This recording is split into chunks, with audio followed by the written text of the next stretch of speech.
آپ نے فرمایا، بہت اچھی بات کی کہ میں عوام کو اس وقت نکالنا نہیں چاہتا، بہت آسان ہے، اور یہ بات صحیح ہے۔ آپ اس وقت ظاہر ہے جس مقبولیت کی لیول پر ہیں، عوام کو نکالنا وہ ایک طوفان، اور وہ آپ کہتے ہیں وہ میں نہیں چاہتا۔ پھر آپ یہ بھی چاہتے ہیں کہ الیکشن ہو جائے، تو وہ ظاہر ہے کہ اور تو کوئی طریقہ نہیں ہے آئینی قانونی طور پہ۔ ایک طریقہ یہ ہے کہ آپ لوگ تمام لوگ استعفیٰ دے دیں، پھر گورنمنٹ کی مرضی ہے کہ وہ نہ، کیونکہ نیشنل اسمبلی سے آپ نے استعفیٰ دیا، اس کا شاید نقصان ہی ہوا ہے، کیونکہ اس کے بعد ان کو ایک اوپن فیلڈ مل گئی اور وہاں بہت ساری انہوں نے قانون بنا لیے اپنی مرضی کے۔ تو کیا یہ طریقہ نہیں ہو سکتا کہ آپ بولے کہ آؤ بیٹھ کے بات کرتے ہیں اور پھر اس کا ایک وے آؤٹ نکالتے ہیں جس میں یہ فلڈ کو بھی شامل کرے، اکانومی کو بھی شامل کرے، الیکشنز کو بھی شامل کرے، الیکشن کمشنر کو بھی شامل کرے؟ آپ نے آج تک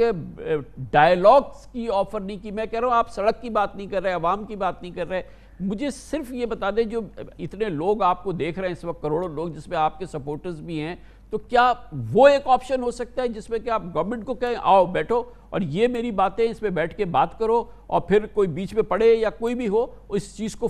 اس کو کسی جگہ پہ پہنچائیں ہم؟ دیکھیں کامران، پہلے تو مجھے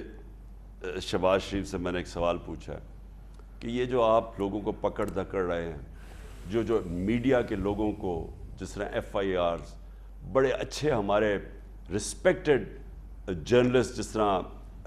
ارشد شریف اور سابق شاہ، وہ ملک سے باہر چلے گئے ہیں، ایاز امیر جیسے دانشور، ان کو آپ نے ذلیل کیا، اور دوسرا عمران ریاض، اور بھی لوگ، دھمکیاں آتی ہیں، چینلز کے اوپر زور، اے آر وائی بند کرنا، بول کو، جو ہمارے ساتھ لگتا ہے ان کو ٹیلی فون آ جاتے ہیں، ان نیمڈ نمبر سے ان کو دھمکیاں آ جاتی ہیں۔ میں نے شہباز شریف سے پوچھا، بتاؤ یہ تم کر رہے ہو؟ کبھی پاکستان کی کسی ڈیموکریٹک پارٹی نے آج تک ایسے کیا ہے؟ اور اگر نہیں کر رہے تو بتاؤ کون کر رہا ہے؟ میں یہ اس لیے کہہ رہا ہوں کہ مجھے خدشہ یہ ہے کہ یہ اپنے فیصلے کر ہی نہیں سکتے۔ مجھے یہ دوسری حکومت، ان کا پرابلم دوسرا کیا ہو گیا ہے کہ ان کو خوف آنا شروع ہو گیا الیکشن سے۔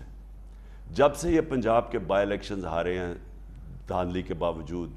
پھر اس کے بعد کراچی کا الیکشن، 3 گنا زیادہ ووٹ پڑی ہے ساری پارٹیز کو ایک طرف، اور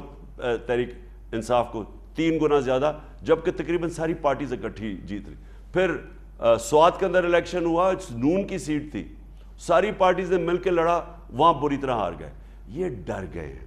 ابھی جو یہ بھاگے ہیں الیکشن سے، یہ جو 3 بائی الیکشنز آنے تھے، 2 دن پہلے یہ الیکشنز، ادھر سیلاب بھی نہیں تھا، الیکشن سے بھاگ گئے۔ ان کو خوف ہے، خوف یہ ہے کہ جب بھی الیکشن ہوگا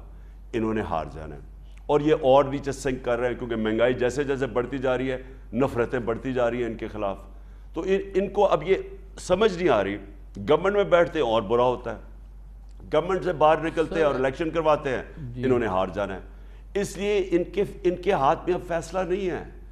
فیصلہ وہ ہے جو کہ یا تو ہم اب پبلک پریشر ڈالیں گے، جو میں نے آپ کو فیصلہ کیا، ہم 2-3 ہمارے پاس آئیڈیاز ہیں، آئین کے اندر رہ کے کریں گے، لیکن الیکشن، کامران پلیز، میں ایز اے پاکستانی کہہ رہا ہوں، جو آج پاکستان کے حالات ہیں،